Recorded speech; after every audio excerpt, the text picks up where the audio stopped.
Can you believe it? It's 2022. I haven't done a show in a while. I've been busy working on Big Red. Surprised at how many people come into the shop and ask me, how's it going? We haven't seen it on the show for a while. So now it's on the show and we're going to talk about it. It was supposed to be at a car show this weekend in Atlantic City, but unfortunately that one got canceled and postponed till August. So the first show it's going to be ready for, I want to give you some dates. Write it down. GM Carlisle is June 24th, and then the Camaro Nationals are coming to Morgantown. So it's going to be at the Camaro Nationals, I believe it's July 18th, but it's at Morgantown at the Auto Mall. And then August 24th, 25th, 26th is Atlantic City. So Atlantic City was expecting some really high-end cars, some really full show cars, but unfortunately it got canceled. And I was working day and night since before Thanksgiving, trying to get her done. And I got a lot done. It's not quite done yet, but why don't we take a look at what I've got done so far. Here it is right behind me. And when you're building a car like this, there's a lot of decisions to make. And I always talk about theme. You want to give the car a theme of 50s, 60s, hot rod, whatever theme. You can't mix and match. It's very hard. Sometimes it ruins the build. This car is a little bit of new technology, but still old school. So suspension height, where the car sits, the size of the tires, the offset of the wheel, all gets, one part of the build that, takes some time to figure out. So I got it painted, as you see. I got it rubbed out. Looks pretty good. Got the headlights in and working, and that's as far as I got with the front end. But when we talk about decisions, there's a red line on a ET 5-inch wheel, 730 or 775 15 bias. And on the other side of the car is a Moroso 710 15. So I'm picking tires. The car sits right now just a little bit too high, so we're gonna have to put drop spindles in it to lower the car some more. Why is that? Because remember I put fully adjustable shocks on the car if you watch some of the other shows. Well, the adjustment's all the way down. There's no downward travel. So you can't have that. There's no suspension. So to get the car to where I want it to sit, I'm gonna have to raise it up and then readjust the coilover shocks, and I'll get it sitting just perfect. So I believe the last shows you probably saw the car in primer. Here it is painted, striped, pretty much together. If you want to take a look at that tire on the other side, Gus. So there you go, there's the wheel with a Moroso 710 15. The only problem is that's a drag tire, it's not street legal, and it's not really safe. But that is the look I was going for. The red lines, you can decide. You can let me know, any viewers that see do you like the red lines? Do you like the Moroso? And stop in or email me, whatever, and let me know. But that's the look we're going for right there. 1 inch lower. So now I have to wait for my spindles to come, and I'll get the stance where it should be. Under the hood, you can see a lot of that is done underneath the aluminum hood, which is a rare option. Not original, it was a reproduction, aluminum hood, but there wasn't many of them made.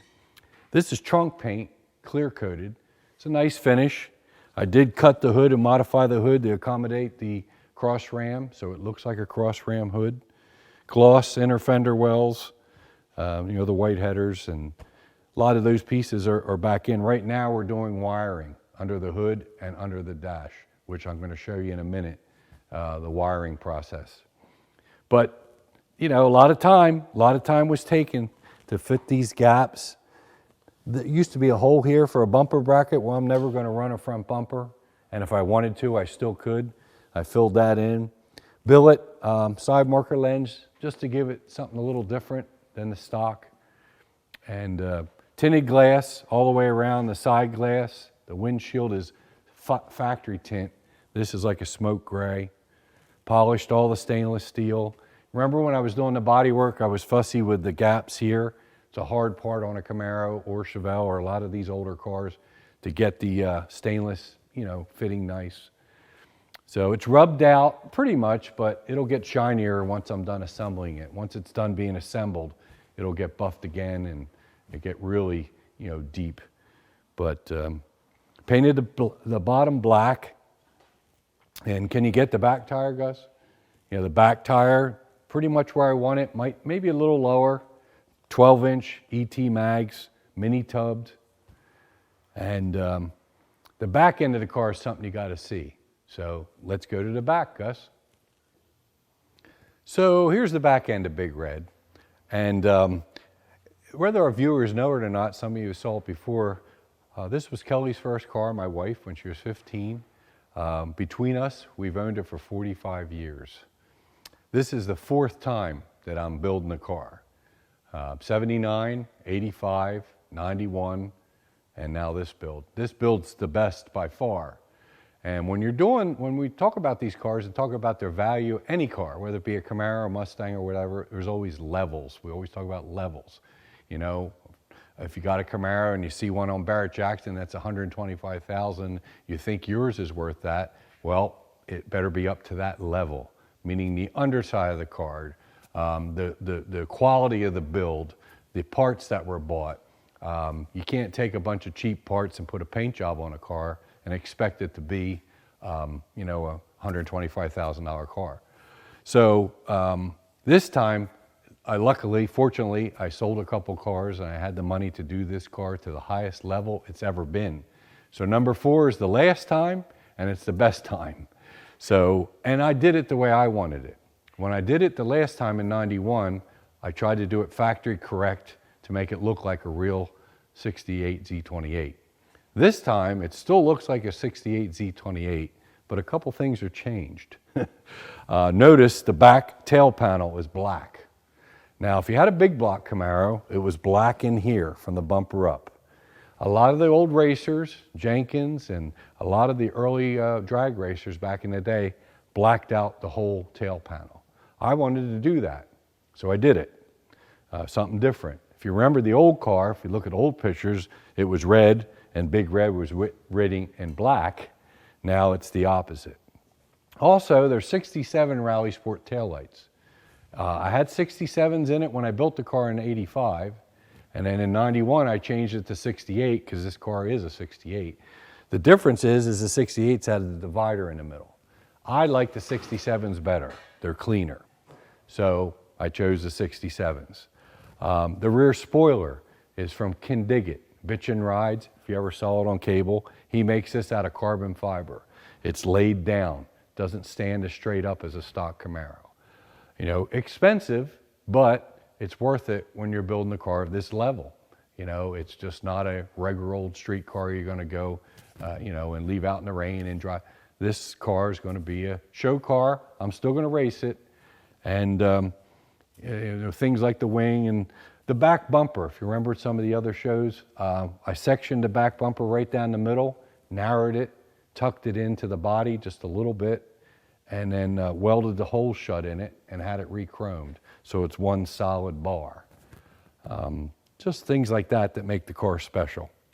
The inside the trunk, again, trunk paint like I've always done with a clear coat on it. A little bit of detail here and there. Fiberglass trunk lid, but it looks like steel. Some of the fiberglass lids are just flat, where this one is molded off of an original trunk lid. I first did the car, when I painted it, it came out of the booth, and this was red. So if you got a car from the factory, a Z28, the stripe stopped here. If you got a car from the dealership and they added the stripe went all the way down. And I left this red initially, thought it would look cool, and it looked funny. So I put the black stripes on, so it goes right down into the black. On and off switch, it always had that. We got it lettered, but we got to finish wiring it, and that's the next big hurdle: fuel system, wiring system. Then it'll go a little bit quicker. Putting the seats in, putting the door panels and stuff is not that big a deal. The wiring is something else. So anyway, that's the update on Big Red's body. But why don't you tune over here, Gus, and see if you can pick up some of the wiring that Colin's been doing. I did the whole car myself. Jeff did the structure when it was wrecked. All the welding, all the sheet metal, that was all done on the frame machine by Jeff. Colin's doing the wiring. The rest of the car is pretty much all me. Bodywork, paint, assembly, getting it running. But when the car was built before, I took a piece of aluminum, mounted it under the dash, put the MSD box, the coil, the rev limiters, all that stuff on it. Well, now there's no heater box. So we made a new panel, and it's removable. It's got Zeus buttons right here.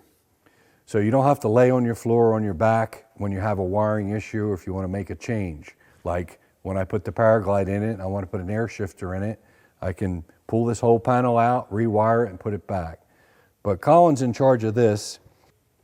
So, yep, anyway, this is pretty much anything to do with the race car part of the car.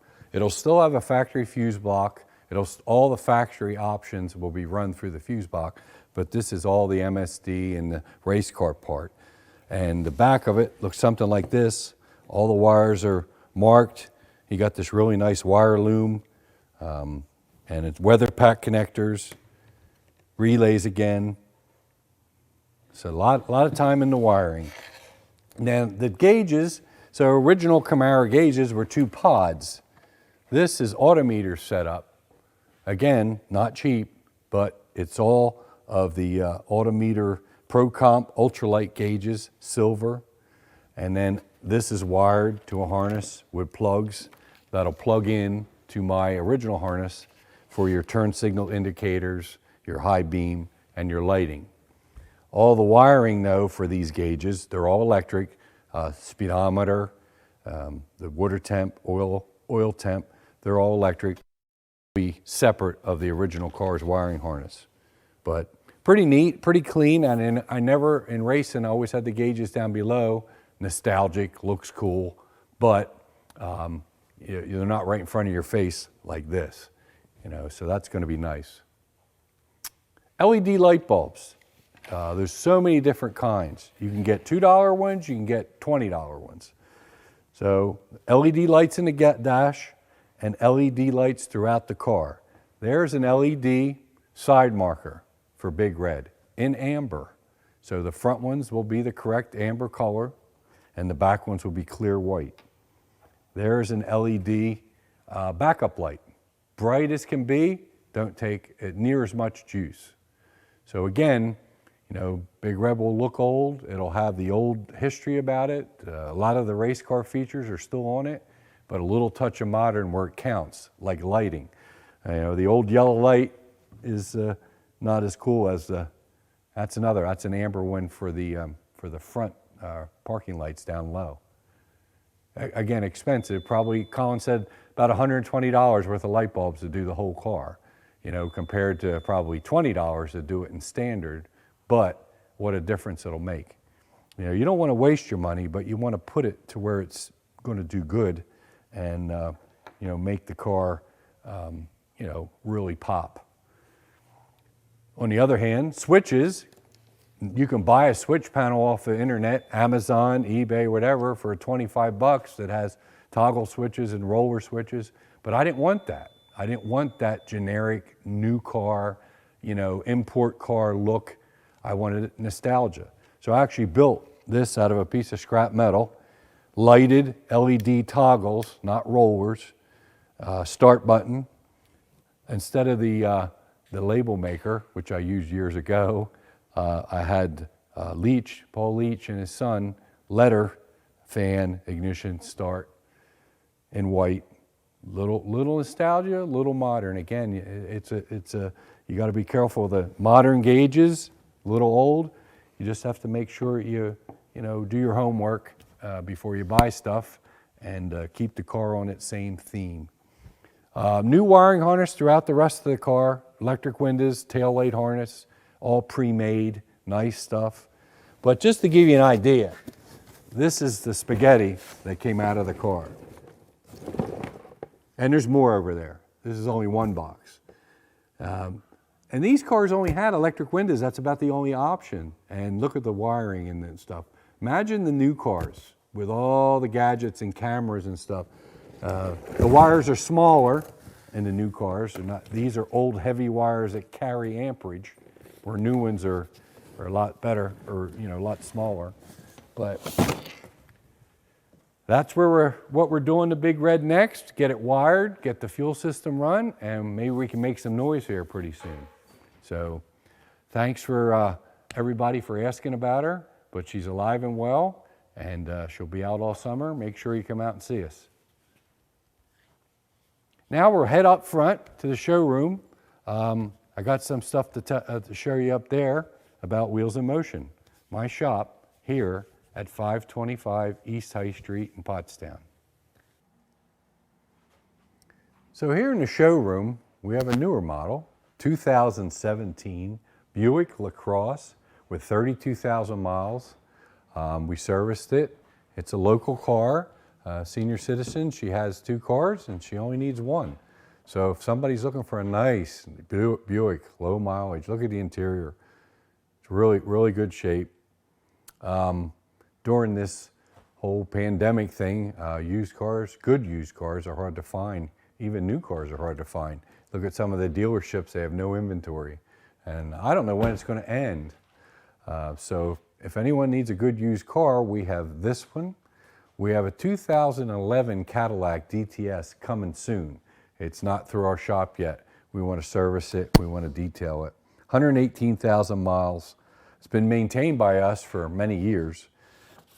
Black, but that one's not ready to show yet. But those are the 2 newer cars that we have for sale. But over on the other side, we have a couple older ones that I'm going to talk to you about in a minute. But before that, you got to think about the cars you do have. Because new cars are so expensive and used cars are so hard to come by and expensive, get your owner's manual out when you got nothing to do. And look at the required maintenance for your vehicle at that mileage interval. If it's a big one and cash is short, just do a little bit of it. Do the important thing, like the spark plugs, and some of the belts and hoses can wait for later. Break it up into smaller. But I find a lot of people just drive them and change the oil and inspect them, and that's not good enough, especially on the newer models. Cabin air filters, different throttle body cleaning, things like that are important. So you got nothing to do and you're sitting there by the fire trying to stay warm, get your owner's manual out for your car, your wife's car, and just look through it and see something you could have missed. It's better it's cheaper to keep her, as my son would say, right now especially, because there's not many deals out there. Remember, when we do work here at Wheels in Motion, all of our stuff comes with a 3-year, 36,000-mile warranty. That's important. That's something that nobody else does. And that's parts and labor, and that's nationwide. Tires. When we sell tires, we automatically sign you up for a road hazard and rotation and plugs. They're all included. And they're prorated over the years, but hey, it's something we do and we don't charge you for it. It's included in every tire. Right behind us, Gus, is a new, brand new 4-wheel drive tire for more like a truck by Nokian. Nokian Outpost AT replaces the Nokian Rotiva. A severe winter use, still an excellent choice for someone who wants and needs an all-terrain tire at a great price. Aramid sidewalls make the puncture resistant, and they have a wear indicator on the tread. 60,000-mile warranty and a smooth ride. The wear indicator, hopefully we can get that. Can you get that? Check this out. You got 40%, 60%, 80%. When that 80% disappears, you know that that's how much tread's left. And of course, when the 40 disappears, you're getting less than 40%. They say 5 years old on tires too. I mean, especially if you're doing a lot of highway traveling. So brand new, check out the sidewalls. Nokian is an interesting company. They're the only people that make like a real snow tire.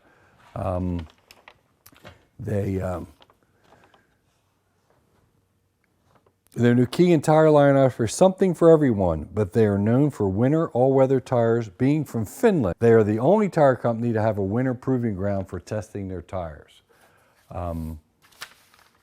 They have plant here in Tennessee, and they're very pro-environment.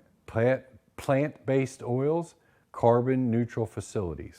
Nokian, one of our big sellers. We also sell Falcon, Hankook. But Nokian lately has been doing really good because of the winter weather. So everybody knows we sell WeatherTech. Here's a couple new products from WeatherTech. So if you have a fancy car with leather seats and you have children, the child seat mars the leather or ruins your interior from wear and tear. This is a mat to go under the child seat. So they're available in brown, black, tan, or gray. They're $34.95. You know, like Nick has one in his Cadillac for my granddaughter, so it doesn't chew up the leather. This is another product from WeatherTech called a sink mat. It's designed to go under your sink, and you can trim it to make it smaller or custom cut it around your pipes. Kind of new if you have want to keep your chemicals and your cleaning materials and stuff like that kind of contained. That's a new product from WeatherTech. So everybody knows we sell WeatherTech, we sell tires, we do service here at Wheels in Motion, and more in the future, we're probably going to be selling more cars because like General Motors, you realize they don't make a car anymore. They make all SUVs and trucks. So if you have an older, 5-year-old, 10-year-old car that's in good shape and you want to sell it, contact us or, sell it on your own because now's the time if you don't need it or if you're looking to upgrade or change a pace. Right now, you can get good money for a used car. I forgot to tell you the price on the Buick, I'm sorry. It's $26,279. It's a little negotiable. That car was a $40-some thousand car new. It's a 2017. So again, there's two more on the other side, Gus. You want to walk over and take a look at them? Okay, what is it? What year is it? It's a 29 Model A pickup truck, hot rod. Local car, very, very nicely done. Good quality. It's been sitting for a while. We got it running, changed the oil, and that's it. If a guy wants to come and buy it, do the service work himself, the brakes, the tires, wax it up, fix this, fix that. We have right now we have no price on it. We have offers. Now don't come in and offer me something ridiculous, but come in, look at it if you're interested in a 29 pickup, small block Chevy, automatic, nice interior, tilt wheel, beautiful bed. It's a nice car. It just needs to be serviced and driven this summer. So the price right now is negotiable, especially if the guy, like I said, can do some of the work himself to get the thing back in tip-top shape. So if you know anyone, tell them to stop by. Side of it, this is one of my cars. I bought it about 3 years ago. It's a 2010 Camaro 2 SS Rally Sport. So it has basically every option. The only option it doesn't have is from the factory, they had a ground effects kit, which I really didn't care for, and they had a black big wheel. I decided to put the Hurst wheels on it and the Mickey Thompson sticky tires. But other than that, it has every option. Orange interior, ambient lighting, sunroof, stick shift, 6-speed, LS, 20,000 miles. I want to show you the engine because it even has the optional orange engine cover from the factory. So whoever ordered it loaded it up pretty nice. It's in excellent shape. This is like a $285 option, and I believe the embossed hood insulator came with that package. So if you were looking for a newer Camaro, the 2010 up to about 2013 are very retro. 2015, 16, all the way up to 22, they're more modern looking. If you were looking for one, this is the one you would get because stick shift, every option. The orange color was the promotion color for that year. Again, it's $32,000 with the Mickey Thompson tires, which are very rare. The Mickey Thompson tires and the Hurst wheels. and the Hurst wheels are very rare and hard to come by. But if you see one cheaper, it's usually because it's an automatic or it's not a rally sport. Rally sport had one of the big things is had the halo headlights. 2SS, that you get the leather interior and the gauge package, sunroof, that type of thing. So do your homework again, because again, a lot of people, look at a car and say, oh, there's one for 18. Well, it's probably a V6 with no options. So 2010 Camaro SS. Well, it was great doing the show tonight. I'll be doing one a month, every month for 2022. So tune in next month on PCTV for car stories. And I hope everybody's well, and we're just about out of this pandemic. I hope you all made it well and your family's good, and getting your cars ready for the summer weather so we can all go cruising. I'm Mike Yanessa, and thanks for tuning in to Car Stories on PCTV.